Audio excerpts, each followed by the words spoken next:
Today's segment, banana bread recipes. Now this particular banana bread recipe is extremely easy to make and very, very high quality. To give you an idea, some years back my wife was invited to a banana bread baking party, and she made this particular recipe and brought it to the party. And after all was said and done, the people at the party basically decided that the recipe that she made was hands down the best that was brought in that evening.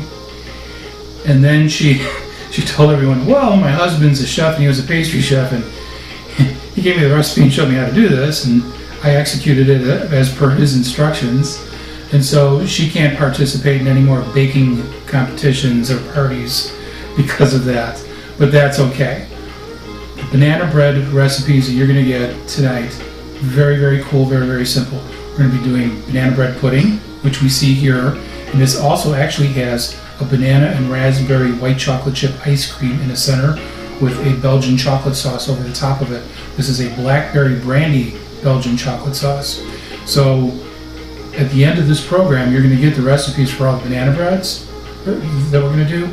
But the ice cream and the chocolate sauce, you have to tune into the chocolate overdose class and the decadent ice cream class for those. There's that hook. All right. Say hello to my assistant Frankie. Frankie doesn't take any lip from anyone, especially me. And during the course of this program, we're going to give you some tips on different things in the kitchen. How to take care of things, how to put things away, how to wrap things. We're also going to show you how to make a banana battered French toast with the same banana bread recipe. We're going to show you how to convert it into muffins, and we're going to show you how to convert it into the banana pudding recipe that you see before you. And this particular recipe was made with cinnamon and whole cherries. So, we are about to begin our program in a moment. But first we want to remind everybody that your participation in supporting the library is crucial for funding for the library, especially in times like now.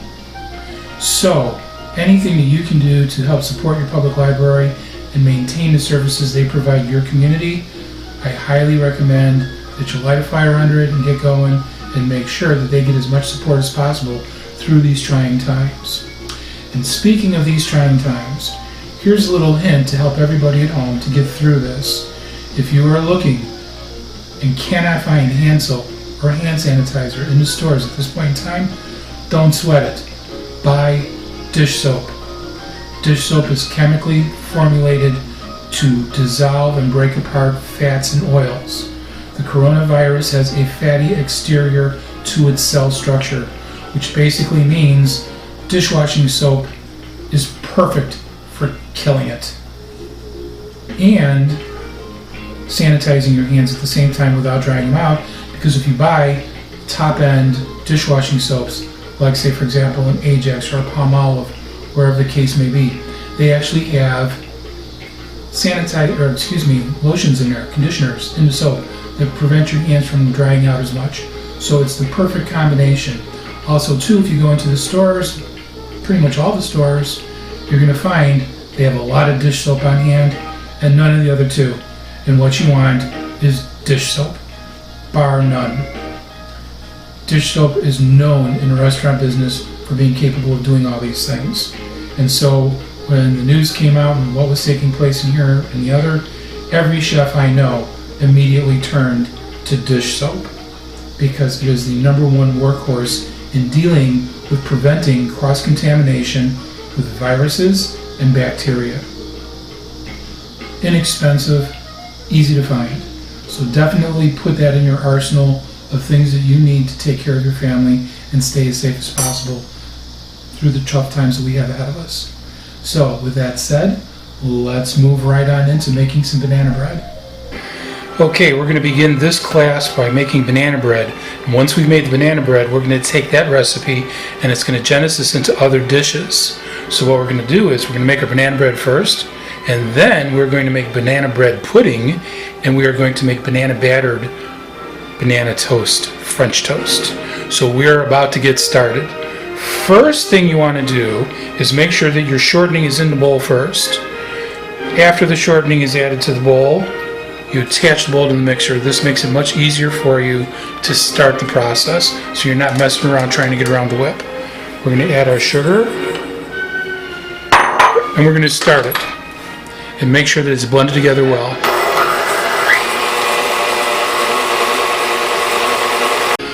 After the sugar and shortening are incorporated with one another, we're going to add our egg. Egg is already whipped, so we have an easier time incorporating it. It's not necessary, but we're doing it for expediency purposes.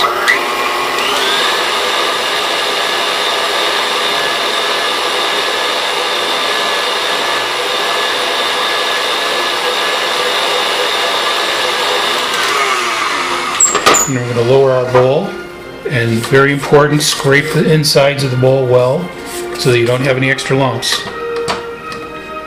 Don't want lumps. Lumps are bad. Okay? After that, we raise the bowl back up, we turn it on, and we start to incorporate our bananas. One at a time. Let the machine do the work.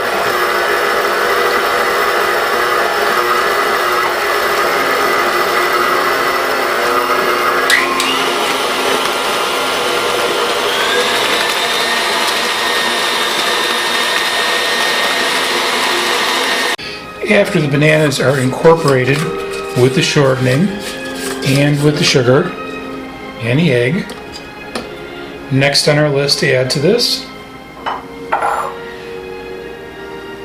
is our extracts. Vanilla, almond, if you have banana, always a good choice, and lemon juice. And again, we turn it back on slowly so you don't wear it.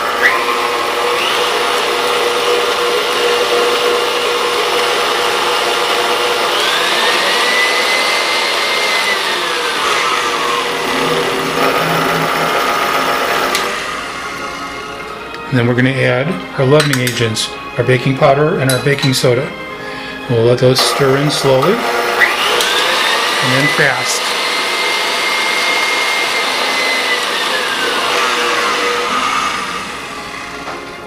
Now once they're incorporated, we're going to add our flour and we're going to add our milk. Now the flour, what we can do is literally, with this recipe, add it all at once. It's not a big deal. This will incorporate very easily and very thoroughly. It's a well-balanced recipe. And return the bowl to its normal position. Start it back up. Always start slow. And then once it starts to incorporate, speed it up. And if you're wearing black, definitely don't start fast.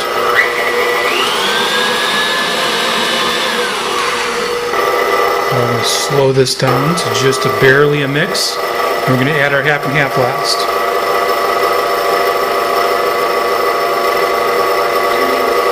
And once again, we don't want the speed too high because you don't want to wear it.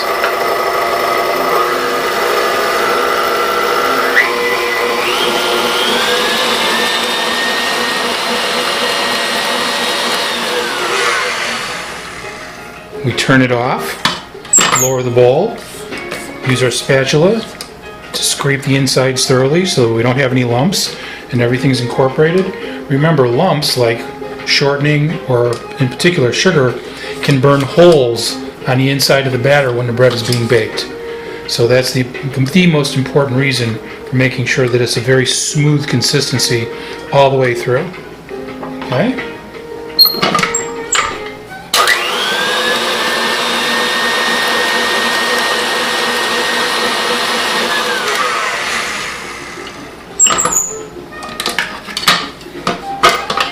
And just like that, we're done. Easy and to the point. Now we're going to fill our baking pans.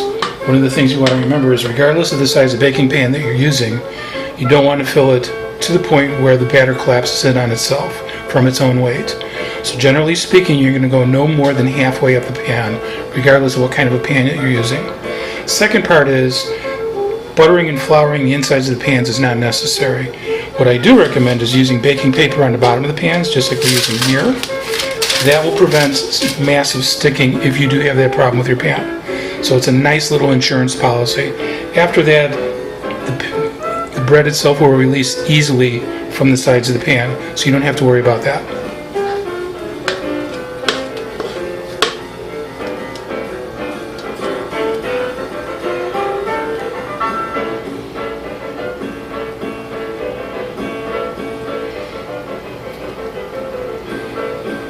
And we are good. Now, one of the things you want to remember about any type of a batter that you're using, once it starts to warm up, it's going to spread out and even on its own. So you don't have to worry necessarily about it being not exactly even when you put it in the pan.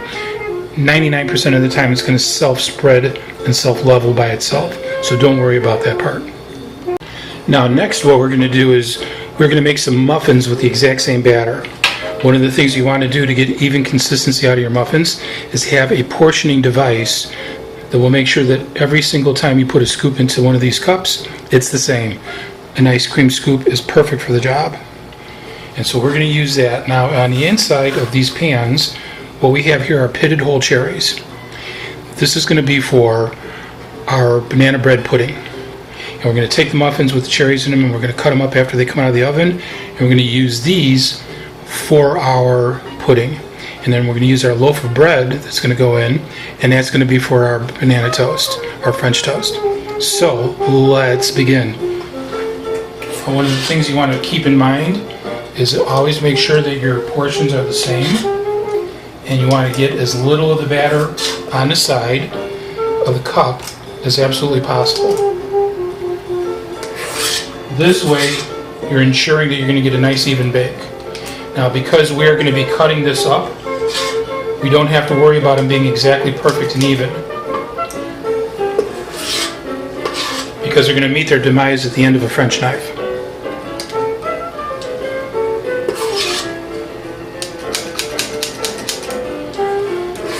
Now when you're taking muffins like this and you're putting fruit in it, you can use whole fresh fruit that's solid and dense, like pitted cherries like we have here, or you can use berries, and the berries you can use, raspberries, blueberries, blackberries, best to put them in when they're frozen and whole. That way by the time they get hot in the inside of the muffin and the batter's baking, they won't loose with all of their juices.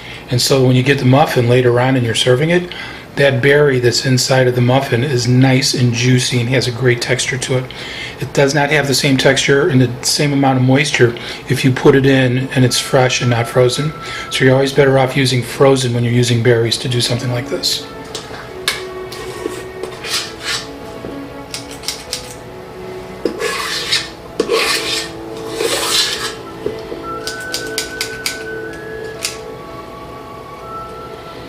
And we're all set. Pretty easy, huh? 22 minutes in, the muffins are done, and the bread's about 5 minutes away from being done. And here are the muffins. They are already done. Notice the color, nice and brown on the top, still done on the sides. Now they're going to be a little bit hot and sticky right now. We're going to let them cool off. That way they'll have more body and texture to them. And then when we break them apart and put them into our pan, it'll be easier to make the bread pudding. If we try doing it now when they're warm, it's just going to crumble and fall apart on us. Another thing that you can do if you really want them even more firm to handle with, let them cool off in the pan first, take them out, put them into your refrigerator and even your freezer before you cut them up. And then you can get nice precise cuts if you so desire. Alright, our banana bread is now out of the oven, and we are going to do a simple thing. We're just going to basically run a knife along the edge. You see I'm not even holding the pan, how simple this is.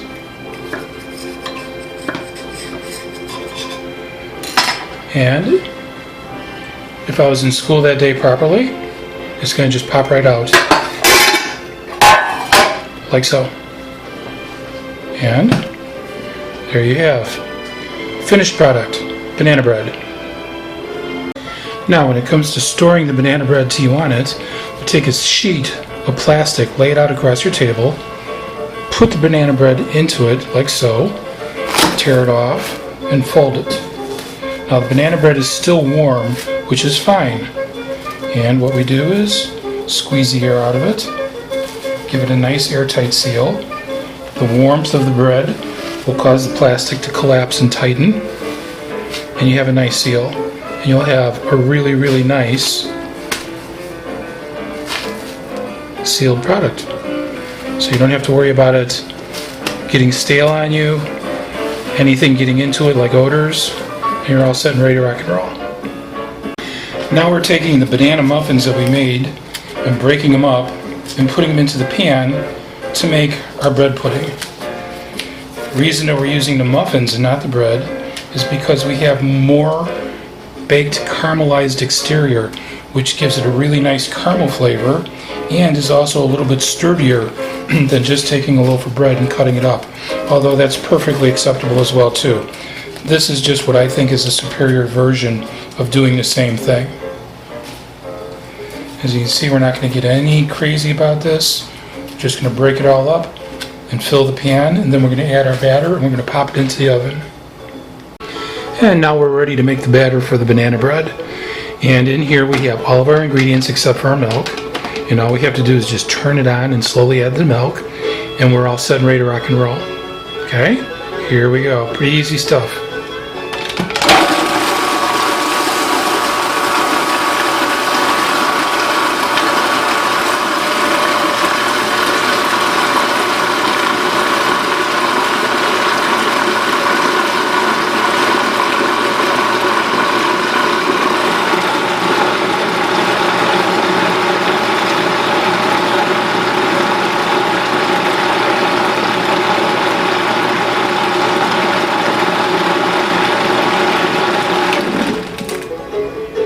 Now we're going to make sure that there's no lumps in here, as in the form of banana pieces, even though that really doesn't make much of a difference.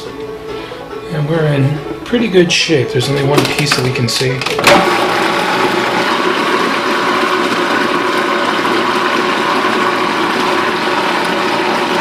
And we're going to add the milk and we'll be all done.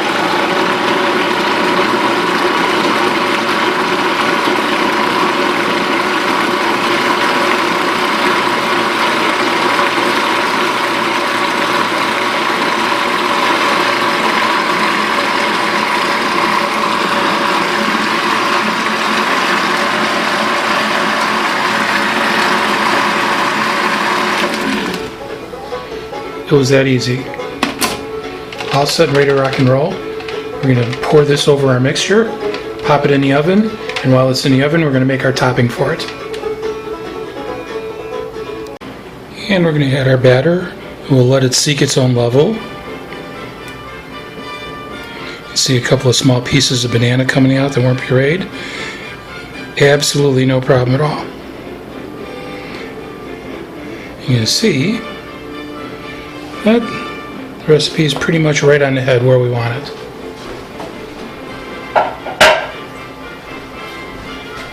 Now what we'll do is we'll use this knife to basically make sure that the batter gets all the way through in between everything. So we're going to literally use it to mix things up. We're not going to stir it, we're just moving things around so that the batter settles in between everything. That way we're sure, for the most part, that when it comes time to cut this up, we're not going to have any air pockets on the inside, and the batter will be allowed to hold the bread and the cherries together. Okay, we're going to do the topping for the banana pudding, and in here we have pecans, cinnamon, butter, soft butter at room temperature but not melted, and brown sugar. So you've basically got 4 ingredients in here: cinnamon, butter, pecans, brown sugar, and you're all set and ready to rock and roll. You can also take banana chips and chop them up and put them in here as well too. Makes for a nice different way of doing things.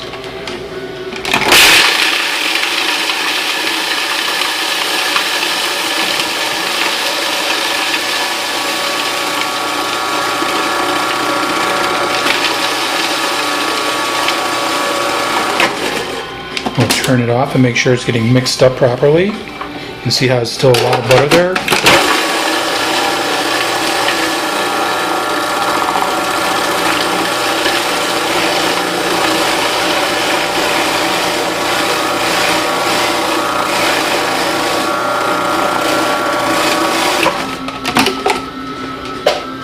And we're all done, just like that. Now we're going to add the topping. The bread pudding is done. Not quite fully done, but very close.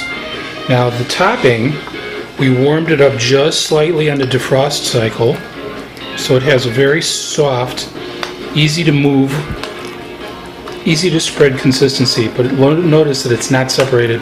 So you only give it a couple of short bursts on defrost so that it loosens it up and gets it to a nice, easy consistency to work with. And then we do this.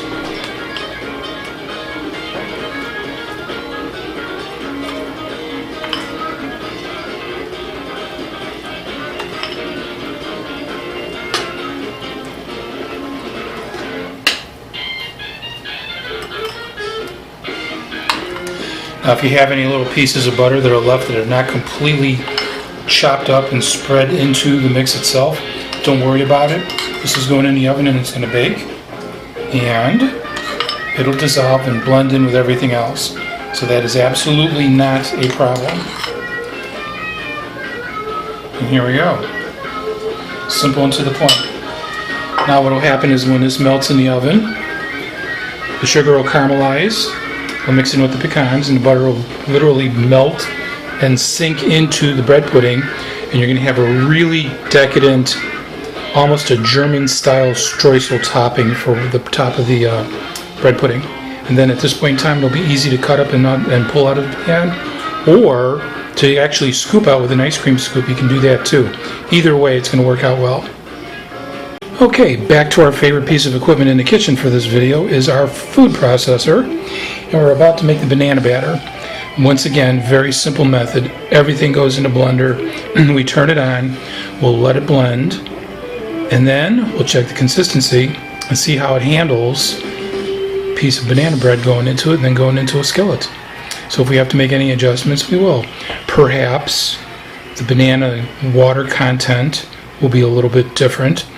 And when we do this banana batter following the recipe, it'll be a little thin. So we add a touch of flour to it and thicken it up.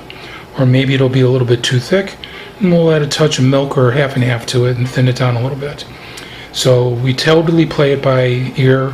We do a test piece to see how it's going to go, and then we'll know what the rest of them are going to turn out, how it's going to look. And here we go.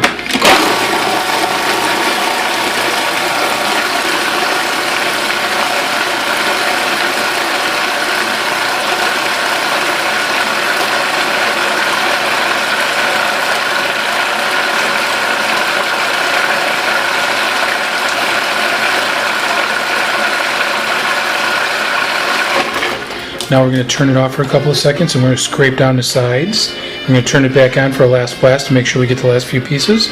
And then we're going to start making us some banana battered French toast. In the meantime, we're going to take our banana bread pudding out of the oven and let that cool. Okay, here we go. Now the banana bread is done. It's in the loaf. We already had it wrapped up in plastic. To show you a cute little trick. You do not have to tear all the plastic off. You can keep it exactly where it's at now that we had it sealed up when it was a little bit warm, because you got a nice flush seal with the plastic. And this is what we're going to do with it.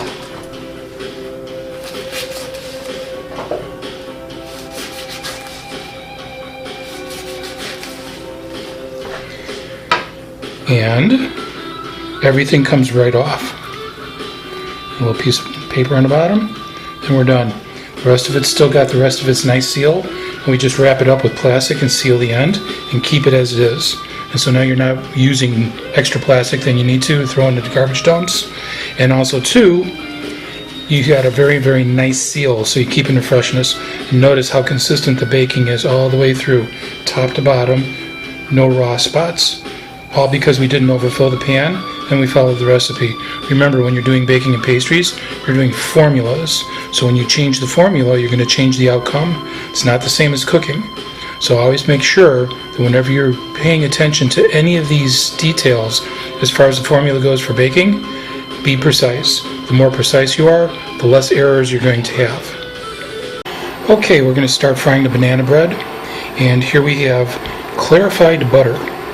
This is basically butter that's been melted, and all of the fat and impurities have been gotten out of it. Impurities, water, and milk, and the fat itself, and now it leaves us with just the oil. Our pan is preheated.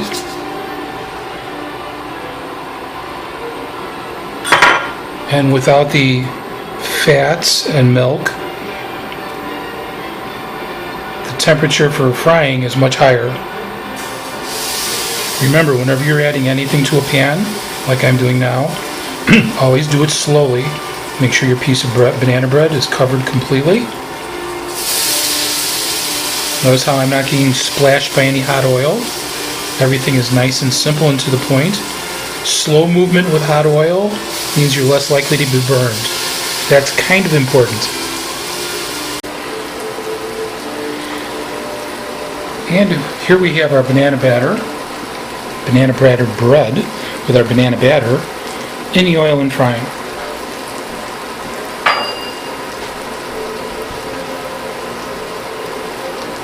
Now you're in no hurry. You want to take your time and let the pan do the job for you.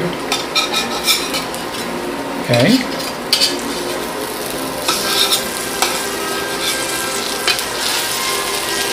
And also keep in mind too that once you flip these pieces, if you see any of the bread that doesn't have quite enough batter on it, you can certainly use something like a teaspoon or a tablespoon, maybe even a soup spoon, and pour a little bit of the batter on the bald spot, and you're all set and ready to rock and roll.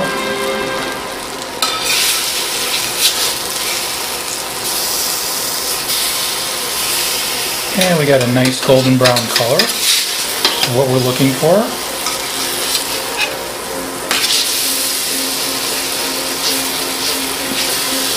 There we go. You can see how it's caramelizing quite nicely. Whenever you get that nice brown color like that, that's natural sugars or the sugars that have been added to the batter that are caramelizing because of the heat generated by the pan and the cooking element itself.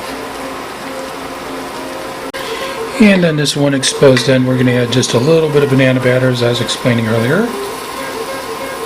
And just like that. No problems. All done.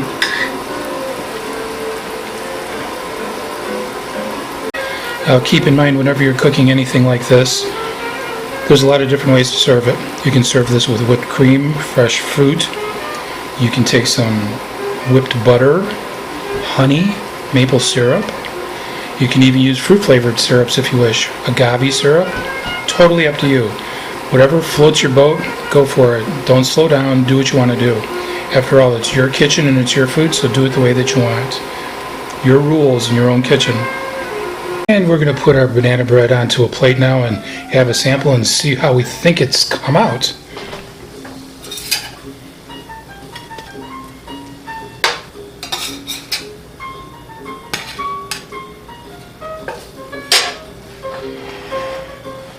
And we'll take this piece out of our skillet and lay it down.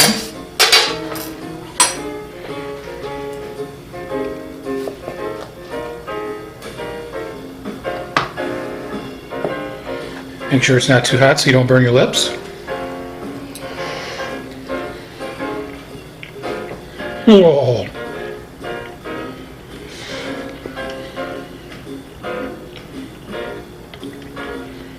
That's the best batch I've made all day. How about that? And it's time we got a good look at that banana pudding. See how that's going to come out now that we're going for broke. Let's check this out.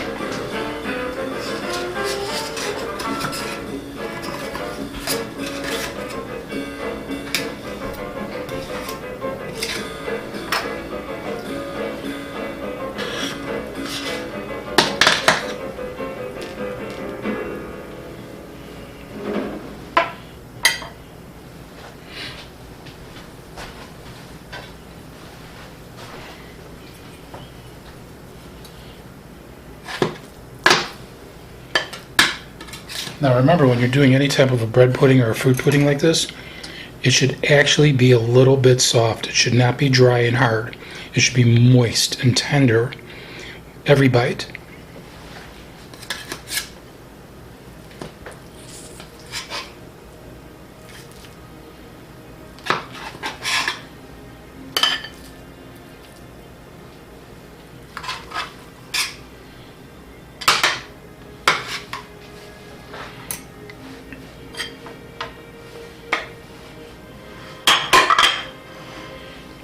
And here we go.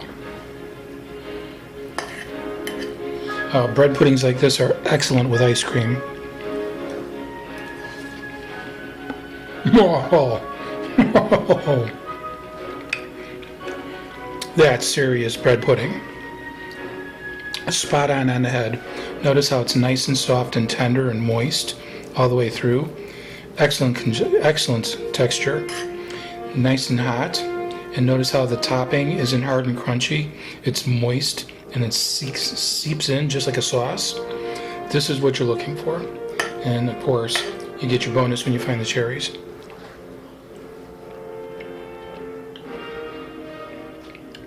Now that's some good eating.